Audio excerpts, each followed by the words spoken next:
ഇത്രയൊക്കെ ചെയ്തു കൂട്ടി ആ സ്ത്രീയെ രാജകീയമായി പരിചരിക്കാൻ ആളുണ്ട്. എന്നാലേ ഒരു തെറ്റും ചെയ്യാത്ത ആ പാവത്തിന് എത്ര വർഷമാണ് വിധി വേട്ടയാടിയത്. നൊന്ത് പ്രസവിച്ച, അതും കഴുത്തിൽ താലി കെട്ടിയവന്റെ തനി പകർപ്പായ മകൻ മുന്നിൽ ചെന്ന് നിന്നിട്ടും തിരിച്ചറിയാൻ കഴിയാത്ത ആ അമ്മയുടെ ദയനീയാവസ്ഥ ആർക്കും വരരുത്. സരിതയെ കാണാമെന്ന സോണിയ വേദനയോടെ അവരോട് പറഞ്ഞു. നീ പറഞ്ഞത് ശരിയാണ്. ദുഷ്ടരെ പന പോലെ വളർത്തുമെന്ന് കേട്ടിട്ടില്ലേ? സരിത അവളുടെ തലയിൽ തലോടിക്കൊണ്ട് പറഞ്ഞു. ഞാനും അപ്പുവിനോട് തെറ്റ് ചെയ്തു എന്ന് മുൻപ് ഇടയ്ക്കൊക്കെ തോന്നിയിരുന്നു. ഇപ്പോൾ എനിക്കറിയാം, ദൈവം എന്നിലൂടെ അവളെ രക്ഷിക്കുകയായിരുന്നു എന്ന്. അല്ലായിരുന്നുവെങ്കിൽ ആ സ്ത്രീയുടെ ദുഷ്ടത മുഴുവൻ അനുഭവിച്ച് നരകിച്ചിട്ട് ഇപ്പോൾ അവരെ പരിചയിച്ച് കൂടെ കഴിയേണ്ടി വന്നേനെ അവൾക്ക്. ആദിയേട്ടൻ എന്നോട് അമ്മയെ നോക്കാൻ പറയാൻ പോലും പേടിയാണ്. പക്ഷേ അപ്പുവിനോടാണെങ്കിൽ നീ നോക്കണം എന്ന് തന്നെ പറയും, സോണി പുച്ഛത്തോടെ പറഞ്ഞു. ആ കുഞ്ഞൊരു പാവമായതുകൊണ്ട് ആദിയെ അനുസരിക്കുകയും ചെയ്യും. അല്ല, നിന്റെ അമ്മായിയമ്മ ഇപ്പോൾ ഇത്തിരിയെങ്കിലും ഒതുങ്ങിയോ? സരിത താല്പര്യമില്ലായ്മയോടെ തിരക്കി. ഒതുങ്ങാനോ? അതിന് വേറെ ആളെ നോക്കണം. പിന്നെ ഇപ്പോൾ നിൽക്കുന്ന ആ ചേച്ചി കൊള്ളാം, അതുകൊണ്ട് ഒരു പൊടിക്ക് അടങ്ങി നിൽപ്പുണ്ട്. അവരും കൂടെ പോയാൽ അവിടെ കിടന്ന് പുഴുവരിക്കുമെന്ന് ആദിയേട്ടനും പറഞ്ഞിട്ടുണ്ട്. സോണി പറഞ്ഞതിന് ഒന്ന് മൂളിക്കൊണ്ട് അവൾക്ക് കുടിക്കാൻ ജ്യൂസും എടുത്തു കൊടുത്തു സരിത. നീ അച്ഛനെ കാണുന്നില്ലേ സോണി? ജ്യൂസ് കുടിച്ച് ഗ്ലാസ് കയ്യിൽ വാങ്ങിക്കൊണ്ട് അവർ തിരക്കി. ഇല്ല. അമ്മയുടെ മുഖത്ത് നോക്കാതെ തന്നെ അവൾ മറുപടി പറഞ്ഞു. ഞാനും നിന്റെ അച്ഛനോട് ക്ഷമിച്ചൊന്നുമല്ല മോളെ ഇവിടെ നിൽക്കുന്നത്. എന്തൊക്കെ തെറ്റ് ചെയ്തു എന്ന് പറഞ്ഞാലും ഈ കഴിഞ്ഞ 23 വർഷം നിന്നെയും എന്നെയും പൊന്നുപോലെ നോക്കിയത് ഓർക്കുമ്പോൾ എന്തോ തനിച്ചാക്കി പോകാൻ തോന്നില്ല. നിറഞ്ഞൊഴുകിയ കണ്ണുകൾ കൈകൊണ്ട് അമർത്തി തുടച്ചിട്ട് സരിത പറഞ്ഞു. എനിക്കിതുവരെ ആ മനുഷ്യനോട് യാതൊരു അലിവും തോന്നിയിട്ടില്ല അമ്മേ. എന്നെങ്കിലും എപ്പോഴെങ്കിലും അമ്മയോടെങ്കിലും സംഭവിച്ചത് തുറന്നു പറയാമായിരുന്നു. ആ കാശിച്ചേട്ടന് അമ്മയെ നഷ്ടപ്പെടാൻ കാരണം അച്ഛനും കൂടെയാണ്. അമ്മയെ മാത്രമല്ല, അച്ഛനെയും നഷ്ടപ്പെടുത്തി. ആ സ്ത്രീ അനുഭവിച്ചത് എന്താണെന്ന് ഒരു പെണ്ണ് എന്ന നിലയിൽ അമ്മയ്ക്കും എനിക്കും ഒക്കെ മനസ്സിലാവും. അവരുടെ സ്ഥാനത്ത് നമ്മളെ ഒന്ന് വിചാരിച്ചു നോക്കാനെങ്കിലും പറ്റുമോ അമ്മ? അവർക്ക് ചോദിക്കാനും പറയാനും ആരുമില്ല എന്നൊരു ധൈര്യം കൂടെ ഇവർക്കും ഉണ്ടായിരുന്നു. നന്നായി കഴിഞ്ഞ ഒരു കുടുംബത്തിന്റെ തകർച്ചയ്ക്ക് കാരണം ഈ മനുഷ്യനും കൂടെയാണെന്ന് ഓർക്കുമ്പോൾ അച്ഛാ എന്ന് വിളിക്കാൻ പോലും അറപ്പ് തോന്നുന്നു. മുഖം കുനിച്ചിരുന്ന് കരഞ്ഞുകൊണ്ട് സോണി പറഞ്ഞു. നീ പറഞ്ഞതൊക്കെ ശരിയാണ് സോണി. പക്ഷേ ഇന്ന് നിന്നെ ഒന്ന് കണ്ടാൽ മതിയെന്ന് നിന്റെ അച്ഛൻ എന്നോട് കെഞ്ചി പറഞ്ഞപ്പോൾ. സരിത വിങ്ങലോടെ നിർത്തി. പറഞ്ഞപ്പോൾ അമ്മയ്ക്ക് അലിവ് തോന്നിയോ? സോണി പുച്ഛത്തോടെ ചോദിച്ചുകൊണ്ട് ഇരുന്നിടത്ത് നിന്ന് എഴുന്നേറ്റു. മോളെ, അമ്മ പറഞ്ഞത്. സരിത അവളുടെ കയ്യിൽ പിടിച്ചു. അമ്മ ഒന്നും പറയണ്ട. ചെയ്ത തെറ്റ് എത്ര വലുതാണ് എന്ന് അച്ഛന് മനസ്സിലാവട്ടെ, എന്നിട്ട് ആലോചിക്കാം കാണണോ വേണ്ടയോ എന്ന്. അമ്മ പറഞ്ഞതൊക്കെ കേട്ട് നെഞ്ചൊന്ന് പിടഞ്ഞുവെങ്കിലും അതൊന്നും പുറത്ത് കാണിക്കാതെ സോണി പറഞ്ഞു. എത്ര വെറുപ്പുണ്ടെന്ന് ഭാവിച്ചാലും അച്ഛനെ ജീവൻ തന്നെയായിരുന്നു സോണിക്കും. അതുകൊണ്ട് തന്നെ ആ വീട്ടിൽ നിന്ന് അയാളെ ഒരു നോക്ക് കാണാതെ ഇറങ്ങുമ്പോൾ അവളുടെ കണ്ണുകളും നിറഞ്ഞൊഴുകിയെങ്കിലും ക്ഷമിച്ചു കൊടുക്കാനും അവൾക്കായില്ല. അപ്പൂസേ, കാശിയേട്ടൻ്റെ അപ്പൂട്ടോ. ഇന്ന് ക്ലാസ് കഴിഞ്ഞ് എൻ്റെ കുഞ്ഞുപാറു നേരത്തെ വന്നോ? അടുക്കളയിൽ നിൽക്കുകയായിരുന്ന പെണ്ണിനെ പിന്നിൽ നിന്ന് പുണർന്ന് തോളിൽ താടി കുത്തി നിന്നുകൊണ്ട് കാശി തിരക്കി. വിട്ടേ, എന്നെ തൊടണ്ട. വയറിലൂടെ ചുറ്റിപ്പിടിച്ചിരിക്കുന്ന അവൻ്റെ കൈ പിടിച്ചു മാറ്റാനും തോളിൽ കുത്തി അമർന്നിരിക്കുന്ന മുഖം തോൾ കൊണ്ട് തട്ടി മാറ്റാനുമൊക്കെ നോക്കിയെങ്കിലും അവൾക്ക് അതിന് കഴിഞ്ഞില്ല. അത്രയും മുറുകെയായിരുന്നു അവൻ്റെ പിടുത്തം. കഴിഞ്ഞോ നിന്റെ ബലം പിടുത്തം? അവളെ അങ്ങനെ തന്നെ തൻ്റെ ദേഹത്തേക്ക് ചേർത്ത് അമർത്തി പിടിച്ചുകൊണ്ട് കാശി ചോദിച്ചു. ഇല്ല, കഴിഞ്ഞില്ല. എന്നെ തൊടയും വേണ്ട, പിടിക്കുകയും വേണ്ട. വീണ്ടും അവൻ്റെ കൈ പിടിച്ചു മാറ്റാൻ ശ്രമിച്ചുകൊണ്ട് വാശിയോടെ പെണ്ണ് പറഞ്ഞു. ഞാൻ എൻ്റെ കുഞ്ഞിനെ തൊടുകയും ചെയ്യും, പിടിക്കുകയും ചെയ്യും. എന്തേ? അവളുടെ പിൻകഴുത്തിൽ ചുണ്ടിഴച്ചുകൊണ്ട് കാശി പറഞ്ഞു. വേണ്ട, എനിക്കിഷ്ടമല്ല. അപ്പൂന് ദേഷ്യമോ സങ്കടമോ ഒക്കെ വന്നുപോയി. പക്ഷേ അപ്പൂട്ടൻ്റെ കാശിയേട്ടൻ്റെ ഇഷ്ടമാണ്. കൈക്കുള്ളിൽ നിർത്തി തന്നെ അവളെ തനിക്ക് നേരെ തിരിച്ചു നിർത്തി കാശി. എന്താടാ, എന്തിനാ എൻ്റെ കുഞ്ഞിന് ഇപ്പോൾ ഈ സങ്കടവും കരച്ചിലുമൊക്കെ? എന്താണേലും കാശിയേട്ടനോട് പറയൂ. അവളുടെ തുളുമ്പി ഒഴുകുന്ന മിഴികളിൽ ചുണ്ടമർത്തിക്കൊണ്ട് കാശി പറഞ്ഞു. ഒന്നുമില്ല, ഞാൻ വെറുതെ. അവൻ്റെ ചോദ്യത്തിൽ വല്ലായ്മയുടെ മുഖം കുനിച്ചുകൊണ്ട് അപ്പു പറഞ്ഞു.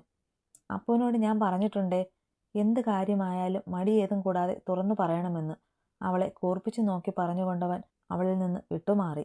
അത് പിന്നെ കാശിയേട്ട. മതി അപ്പു, ഞാൻ നിർബന്ധിക്കില്ല. പറയാൻ ഇഷ്ടമുണ്ടെങ്കിൽ പറഞ്ഞാൽ മതി. പറഞ്ഞിട്ട് കാശി അടുക്കളയിൽ നിന്ന് ഇറങ്ങിപ്പോയി. കാശിയേട്ടാ, ഞാൻ പറയാം. അപ്പു അവൻ്റെ പിന്നാലെ വന്ന് വിളിച്ചു. വേണ്ടപ്പൂ, എനിക്കൊന്നും കേൾക്കേണ്ട. എന്നോടെന്തെങ്കിലും തുറന്നു പറയണമെങ്കിൽ നിനക്കെന്നെ വിശ്വാസം വേണം, അതുപോലെ സ്നേഹം വേണം.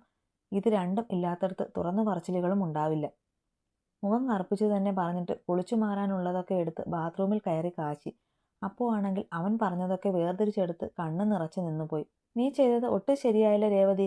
ആ കുട്ടിയോട് പോയി മോശമായി സംസാരിക്കേണ്ട കാര്യമില്ലായിരുന്നു. നമ്മൾ മുന്നോട്ട് വെച്ച വിവാഹാലോചന മാന്യമായി തന്നെയാണ് കാശിക്ക് താല്പര്യമില്ല എന്ന് പറഞ്ഞത്. അതൊരിക്കലും അവൻ്റെ വിവാഹം കഴിഞ്ഞതിന് ശേഷമല്ലായിരുന്നു. അതെങ്കിലും നീ ഓർക്കാനുള്ളതായിരുന്നു.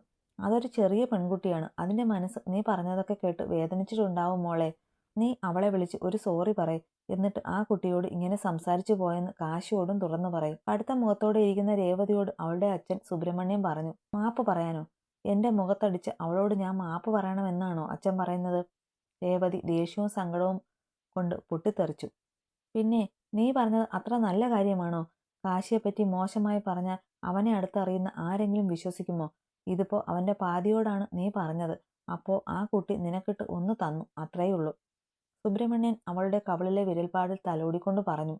അപ്പോ അച്ഛനും എന്നെ മനസ്സിലാകുന്നില്ല. എൻ്റെ മനസ്സ് കാണുന്നില്ല അല്ലേ?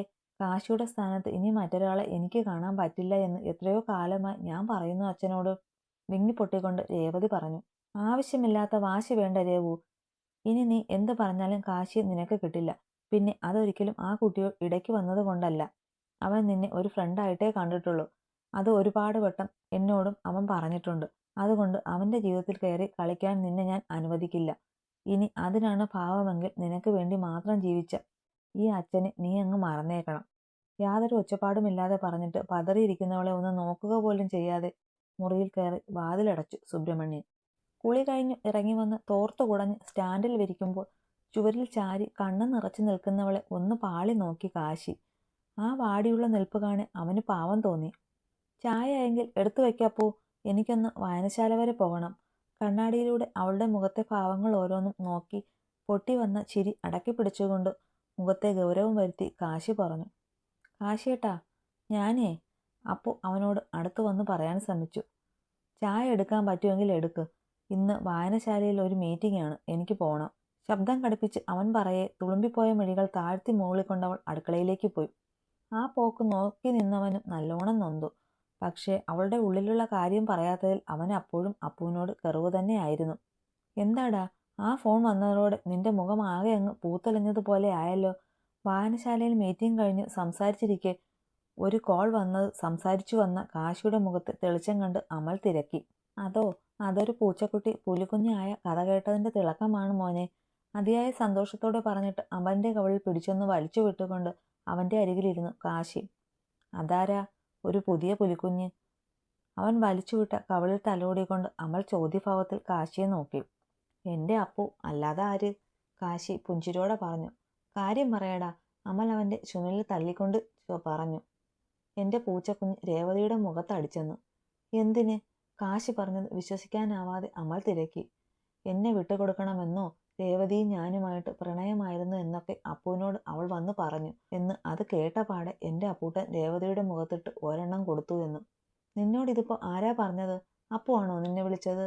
ആരെങ്കിലും ഒന്ന് തറപ്പിച്ചു നോക്കിയാൽ പോലും പേടിക്കുന്ന അപ്പു രേവതിയെ അടിച്ചതോർത്ത് അന്തം വിട്ടിരുന്നു അമൽ തിരക്കി.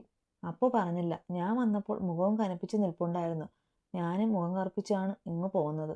ഇതിപ്പോ മകൾ എന്നെപ്പറ്റി മോശമായി പറഞ്ഞതിന് മാപ്പ് പറഞ്ഞുകൊണ്ട് രേവതിയുടെ അച്ഛനാണ് വിളിച്ചത്. കാശി കാലുകൾ നീട്ടിവെച്ചുകൊണ്ട് പറഞ്ഞു. അപ്പോ കാശിദേവന്റെ ഒപ്പം കൂടിയതിന്റെ മാറ്റം അർപ്പിതാലക്ഷ്മിയിലും കാണാനുണ്ടെന്ന് സാരം. പുഞ്ചിരിയോടെ അമൽ പറഞ്ഞു. അതെന്റെ കൂടെ കൂടിയത് കൊണ്ട് മാത്രമല്ല അമലെ.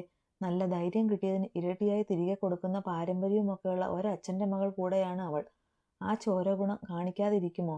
എത്ര പതുങ്ങിയിരുന്നാലും അവൾക്ക് പ്രിയപ്പെട്ടവർക്ക് വേണ്ടി അവൾ പൊരുതുമെന്ന് എനിക്കിന്ന് ഉറപ്പായി. പറയുമ്പോൾ കാശിയുടെ മുഖത്ത് തെളിഞ്ഞ സന്തോഷം, അതിലേറെ അഭിമാനം. അതൊക്കെ അമൽ കൗതുകത്തോടെ നോക്കിയിരുന്നു. കഴിക്കാനെടുക്കപ്പൂ, എനിക്ക് വിശക്കുന്നുണ്ട്. സിറ്റൗട്ടിൽ നിന്ന് ഹാളിലേക്ക് കയറുന്ന വാതിൽ തുറന്നു കയറി അകത്തേക്ക് വരുമ്പോഴേ ഹാളിലെ സെറ്റിൽ ചടഞ്ഞുകൂടിയിരിക്കുന്നവളോട് കാശി പറഞ്ഞു. അപ്പു ഒന്ന് മൂളിക്കൊണ്ട് അടുക്കളയിലേക്ക് പോയി. ആ പോക്ക് നോക്കി നിന്ന കാശിയിൽ ആ പെണ്ണിനോടുള്ള അടങ്ങാത്ത പ്രണയമായിരുന്നു. അത് അവളിലേക്ക് ഒഴുക്കാനുള്ള വെമ്പലായിരുന്നു. എങ്കിലും തൽക്കാലം അത് അടക്കി പിടിച്ചുകൊണ്ട് അവൻ കൈകഴുകി കഴിക്കാനിരുന്നു. ഇതെന്താ ഒരു പ്ലേറ്റ്? നീ കഴിക്കുന്നില്ലേ? ചപ്പാത്തിയും കറിയും വെള്ളവുമൊക്കെ അവന് മുന്നിൽ വിളമ്പി വെച്ചവളോട് കാശി തിരക്കി. അത് എനിക്ക് വേണ്ട. അപ്പുവിന് കുഞ്ഞൊരു വാശി തോന്നി. അതെന്താ വേണ്ടാത്തത്? കാശിയിൽ കുസൃതിയായിരുന്നു മുന്നിട്ട് നിന്നത്. വിശപ്പില്ല. അപ്പു അവനെ നോക്കാതെ മുഖം തിരിച്ചുകൊണ്ട് പറഞ്ഞു. മര്യാദയ്ക്ക് അവിടെ ഇരുന്ന് കഴിക്കടി, ഇല്ലെങ്കിൽ കഴിപ്പിക്കാൻ എനിക്ക് അറിയാം. കണ്ണുരുട്ടി പേടിപ്പിച്ചുകൊണ്ട് കാശി പറഞ്ഞതും പെണ്ണ് വിറച്ചുകൊണ്ട് കസേര നീക്കിയിട്ട് കഴിക്കാനിരുന്നു. ഇനിയിപ്പോ വേറെ പ്ലേറ്റ് വേണ്ട. തൻ്റെ മുന്നിൽ വിളമ്പി വെച്ചിരിക്കുന്നതിൽ നിന്ന് പിച്ചിയെടുത്ത് കറിയിൽ മുക്കി അവളുടെ വായ്ക്ക് നേരെ നീട്ടിക്കൊണ്ട് അവൻ പറഞ്ഞു. കണ്ണും ചുണ്ടും കൂർപ്പിച്ച് പിണക്കത്തോടെയാണെങ്കിലും അപ്പു വാ തുറന്ന് അത് സ്വീകരിച്ചു. വയറ് നിറയെ കഴിപ്പിച്ചിട്ടേ കാശി അവളെ എഴുന്നേൽക്കാൻ സമ്മതിച്ചുള്ളൂ. ഇനി പറഞ്ഞോ, ഇന്ന് കോളേജിൽ നിന്ന് വരുമ്പോൾ എന്താ ഉണ്ടായത്? അടുക്കള ഒതുക്കി ഒന്ന് ഫ്രഷായി വന്ന് ബെഡിൽ കയറാൻ പോയവളെ അതിന് സമ്മതിക്കാതെ പൊക്കിയെടുത്ത് മടിയിലിരുത്തി ഹെഡ്രസ്സിൽ ചാരി ഇരുന്നു കൊണ്ട് ചോദിച്ചു കാശി. അത് ഞാൻ പറയാം, പക്ഷേ എന്നെ വഴക്ക് പറയല്ലേ കാശിയേട്ടാ. മുഖമൊക്കെ ചുളുക്കി പിടിച്ച് അവനെ നോക്കിയിട്ട് മെല്ലെ പറഞ്ഞു അപ്പു. അവളുടെ ആ ഭാവം കാണെ വല്ലാത്ത സ്നേഹം തോന്നിപ്പോയി കാശിക്ക്. ഇല്ല, എൻ്റെ കുഞ്ഞിനെ കാശിയേട്ടൻ വഴക്കൊന്നും പറയില്ല. കാശി അവളുടെ മൂക്കിൽ പിടിച്ചെന്ന് ഉലച്ചുകൊണ്ട് പറഞ്ഞു. പിന്നെ നേരത്തെ വഴക്ക് പറഞ്ഞതോ? എന്നെ എടിയെന്ന് വിളിച്ചു വിതുമ്പിക്കൊണ്ടാണ് പറച്ചൽ. അത് ഞാൻ കാര്യം ചോദിച്ചപ്പോൾ അപ്പൂട്ടൻ പറയാത്തത് കൊണ്ടല്ലേ. ഇനി ഇങ്ങനെ കണ്ണ് നിറച്ച് ചുണ്ടും വിറപ്പിച്ചിരുന്നാൽ ഞാനിതങ്ങ് കടിച്ചെടുക്കും. അവളുടെ ചുവന്നു തൊടുത്തിരിക്കുന്ന ആ ചുണ്ടിൽ അമർത്തി ഒന്ന് മുത്തിക്കൊണ്ട് കാശി പറഞ്ഞു. ഇന്ന് ഞാൻ കാശിയേട്ടൻ്റെ ബാങ്കിൽ രേവതി ചേച്ചി തല്ലി. നെറ്റി അവൻ്റെ നെഞ്ചിൽ മുട്ടിച്ചു വെച്ചുകൊണ്ട് അപ്പു പതിഞ്ഞ ശബ്ദത്തിൽ പറഞ്ഞു. എന്തിനാ തല്ലിയേ? അവളുടെ പേടിച്ചുള്ള ഇരിപ്പ് കാണെ അതിയായ സ്നേഹത്തോടെ ആ കുഞ്ഞു ദേഹം നെഞ്ചിലേക്ക് അണച്ചു പിടിച്ചുകൊണ്ട് കാശി തിരക്കി. എൻ്റെ കാശിയേട്ടൻ അവരുടേതാണെന്ന്, നിങ്ങൾ രണ്ടാളും ഇഷ്ടത്തിലായിരുന്നുവെന്ന്, ഞാൻ ഇടയ്ക്ക് വന്നോണ്ടാണെന്ന്, ആ ചേച്ചിക്ക് എൻ്റെ കാശിയേട്ടനെ നഷ്ടപ്പെട്ടതെന്ന്, പിന്നെ നിങ്ങൾ രണ്ടാളും.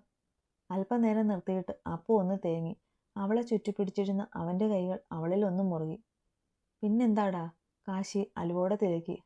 അത് ആ ചേച്ചിയുടെ കൂടെ എൻ്റെ കാശിയേട്ടൻ ഒരുമിച്ച് കഴിഞ്ഞിട്ടുണ്ടെന്ന്, ഭാര്യ ഭർത്താക്കന്മാരെ പോലെ.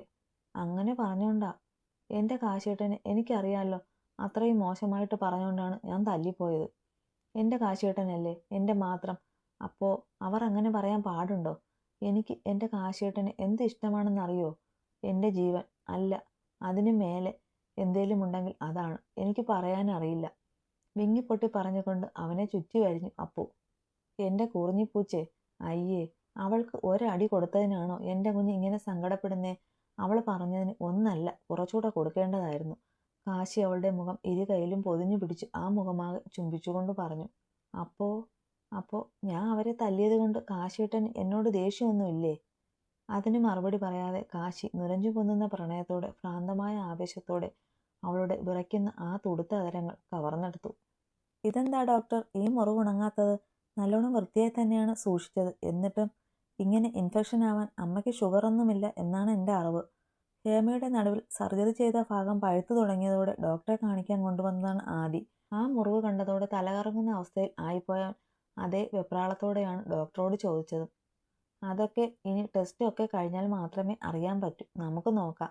അവരെ പരിശോധിച്ചു കഴിഞ്ഞു കുറേയേറെ ടെസ്റ്റുകൾക്ക് എഴുതി അഡ്മിറ്റുമാക്കിയിട്ട് ഡോക്ടർ പോയി. പറയുന്നത് കൊണ്ട് ഒന്നും തോന്നരുത് കുഞ്ഞെ, ഇവർ ഏതാണ്ട് പാവമൊക്കെ ചെയ്തു കൂട്ടിയിട്ടുണ്ട് എന്ന് കുഞ്ഞിൻ്റെ അച്ചമ്മയും അച്ചച്ചനും പറയുന്നത് ഞാനും കേട്ടതാണ്. ആ ദ്രോഹം ഇവർ ചെയ്തിട്ടുണ്ടെങ്കിൽ ഇനി ഇവർ ഈ കിടപ്പിൽ നിന്ന് എഴുന്നേൽക്കുമെന്ന് എനിക്ക് തോന്നുന്നില്ല. ഞാൻ കുറേ കാലമായി ഈ പണിക്ക് ഇടങ്ങിയിട്ട് ഇതുവരെയും സർജറി കഴിഞ്ഞ ഭാഗത്തെ മുറിവ് ഇതുപോലെ പഴുത്ത് ഞാൻ കണ്ടിട്ടില്ല. ഹേമ കേൾക്കും വിധത്തിൽ തന്നെ അവരെ നോക്കാൻ നിൽക്കുന്ന സ്ത്രീ ആദിയോട് പറഞ്ഞു. അവർ പറഞ്ഞതിൽ തെറ്റൊന്നും തോന്നാത്തത് കൊണ്ട് തന്നെ അവൻ മറുപടി ഒന്നും പറഞ്ഞില്ല. അവരത് പ്രതീക്ഷിച്ചതുമില്ല. എന്നാൽ കണ്ണുകൾ അടച്ചു കിടക്കുന്നുണ്ടോ എങ്കിലും എല്ലാം കേട്ട ഹേമയ്ക്കുള്ളിൽ ഭയത്തിൻ്റെ ആദ്യ വിത്ത് പാകാൻ അവരുടെ വാക്കുകൾക്ക് കഴിഞ്ഞു. ദൈവം അവരെ ശിക്ഷിച്ചു തുടങ്ങിയതാണ് ആദ്യേട്ടാ. ഒരു സ്ത്രീ മറ്റൊരു സ്ത്രീയോട് ചെയ്യാവുന്ന ഏറ്റവും വലിയ ദ്രോഹം ചെയ്ത അവരോട് ഇനി എത്ര കാലം മാപ്പിരുന്നാലും ദൈവത്തിന് പോലും പൊറുക്കാൻ കഴിയില്ല. പക്ഷേ ഈ ശിക്ഷ കുറച്ച് വർഷങ്ങൾക്ക് മുമ്പ് കൊടുക്കേണ്ടതായിരുന്നു. ഇതിപ്പോൾ വൈകിപ്പോയെന്ന് ഞാൻ പറയൂ. ഹേമയുടെ കാര്യം പറഞ്ഞത് വെറുപ്പോടെ സോണി പറഞ്ഞത് അതാണ്. അല്ല, നിങ്ങളുടെ അച്ഛൻ എങ്ങനെയുണ്ട്? താല്പര്യമില്ലാത്ത മട്ടിൽ തന്നെ സോണി തിരക്കി. പിടിച്ചെഴുന്നേൽപ്പിച്ചിരുത്തിയാൽ ഇരിക്കും. ഫുഡൊക്കെ വാരി കൊടുക്കണം. എങ്കിലും ആശുപത്രിയിൽ നിന്ന് വന്നതിലും ഭേദമുണ്ട്. മുഖം കുനിച്ചിരുന്ന് ആദി പറഞ്ഞു. ഭേദമുണ്ട് പോലോ. സ്വന്തം ഭാര്യയെ വിശ്വസിക്കാത്ത മനുഷ്യൻ. അത് പോട്ടേന്ന് വെക്കാം. സ്വന്തം ചോരയായിരുന്നില്ലേ കാശിയേട്ടൻ? അതിനെപ്പോലും സ്നേഹിച്ചിട്ടില്ല. അതിൻ്റെയൊക്കെ ശിക്ഷയാണ് ഇപ്പോൾ മറ്റുള്ളവരെ ആശ്രയിച്ചിട്ടുള്ള എന്തിന് ദാഹിച്ചാൽ സ്വന്തമായി ഒരു ഗ്ലാസ് വെള്ളം പോലും എടുത്തു കുടിക്കാൻ കഴിയാത്ത ഈ ജീവിതം. സോണി അവൻ്റെ മുഖത്ത് നോക്കാതെ പറഞ്ഞു. അച്ഛന് അരുന്ധതിയമ്മയെ കാണാൻ ആഗ്രഹമുണ്ടെന്ന് പറഞ്ഞു സോണി. ഇന്ന് ഒരുപാട് കരഞ്ഞു. ആ അമ്മയോട് മാപ്പ് പറയണം എന്നൊക്കെയാണ് പറയുന്നത്. എന്താ വേണ്ടതെന്ന് എനിക്കറിയില്ല. ആലോചനയോടെയാണ് ആദി പറഞ്ഞത്. അയാൾ എന്തിനാ ആ അമ്മയെ കാണുന്നത്? ഇഴുപ്പലക്കാനോ? കഴിഞ്ഞുപോയത് പറഞ്ഞ് അവരെ വേദനിപ്പിക്കേണ്ട ആവശ്യം ഇനിയില്ല. ആ അമ്മ അവരുടെ മകനൊപ്പം ഇനിയുള്ള കാലമെങ്കിലും സന്തോഷത്തോടെ കഴിഞ്ഞോട്ടെ. ഇനി ഞാനറിയാതെ ആദിയേട്ടൻ അതിനുവേണ്ടി ശ്രമിച്ചു എന്ന് ഞാൻ അറിഞ്ഞാൽ. ബാക്കി പറയാതെ സോണി അവനെ തറപ്പിച്ചു നോക്കി നിന്നു. ഇല്ല, ഇല്ല സോണി, ഞാനത് ചെയ്യില്ല. കാരണം ഒരു തെറ്റും ചെയ്യാതെ ശിക്ഷ അനുഭവിച്ചവരാണ് ആ അമ്മയും മകനും. നീ പറഞ്ഞതുപോലെ ഇനി അവർ സന്തോഷമായി ജീവിക്കട്ടെ. ആദിക്ക് അത് തീരുമാനിക്കാൻ കൂടുതൽ ആലോചിക്കേണ്ടതില്ലായിരുന്നു.